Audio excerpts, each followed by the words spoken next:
Oscar the Grouch reminded me what a neighbor is. They have a whole song about it. Neighbors are the people that you meet when you're walking down the street. They're the people that you greet each day. And I vividly remember the first time that I saw one of my neighbors bleeding through his leg bandages as he crossed the street. He was suffering from what I now know are signs of xylazine poisoning, but at the time, I just could tell he needed a Band-Aid, among other things. So what did I do? Did I reach out to help him in his moment of need? No. I froze and I panicked. Because what was I supposed to do? He needed a Band-Aid, but he needed food and shelter and medical care. And I didn't have any of those things to offer him. So I looked away to try to avoid embarrassing him, I guess, and I moved on. One of the weird things about houselessness and poverty in Seattle is that it's a systemic problem which naturally requires a systemic solution, but then that leads to normal people, nice people of good intentions saying, well, I did everything I could do, right? I voted for that, or I kicked in a few bucks to an NGO. So what else can I do to solve this problem? Nothing, right? Because any smaller thing can't fix it, which is an understandable problem. But it's not how we treat neighbors. If a neighbor is in need of something, we reach out to help them with anything we can, even if it's not the most appropriate solution. Because that's the last bastion of civilization, is that we take care of our neighbors. So I decided that since Oscar had reminded me, these are my neighbors too, they deserved more than nothing. So I built what I call the little free failure of capitalism. Like every other little free in Seattle, it's a small kiosk. It's a little bit bigger than some of the libraries, but it's not enormous. Every day I put stuff in it that people need. The next day I restock, and so on. Now, I am not good with people.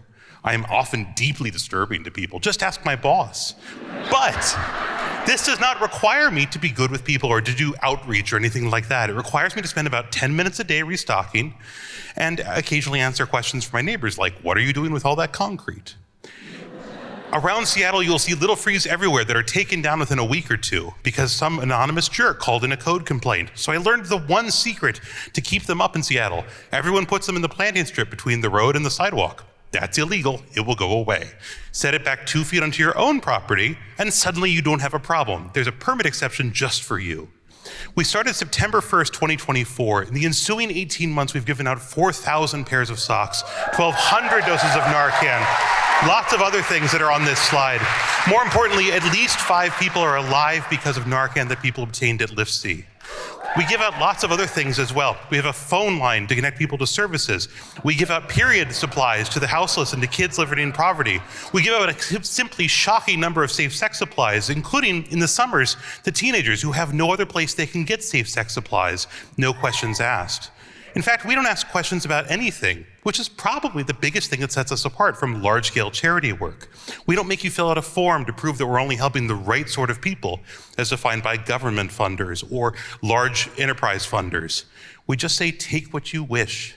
So how do we know we're helping the right people? Well, as it turns out, nobody takes socks from a free sock kiosk in their neighborhood unless they actually need socks. So we're pretty sure about that, as it happens. In 18 months, we've found 3 very simple rules for helping people with direct aid. First, restock every single day so that people can rely on you for these basic necessities you're giving out. Secondly, stock the same things every time so that people can rely on you for these basic necessities that you're giving out. And third, expand slowly, if at all, and focus on giving enough for multiple people. Stocking Lift C the way I do costs about $1,000 a month, which for tech folks is well within our budget.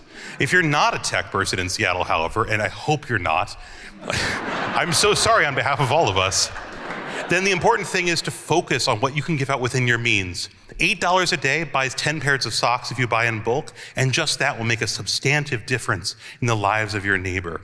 Now, a lot of tech folks will then ask, but does this scale up? No. Because my neighborhood doesn't follow a hockey stick curve, shockingly. It'd be really concerning if it did. And more importantly, I don't want to run direct aid Costco. What we need is not a gigantic thing. What we need is 100 of things at this scale all over Seattle. Because as it turns out, people in this kind of basic need live in your neighborhood too. They're your neighbors too, and it's your responsibility to help them.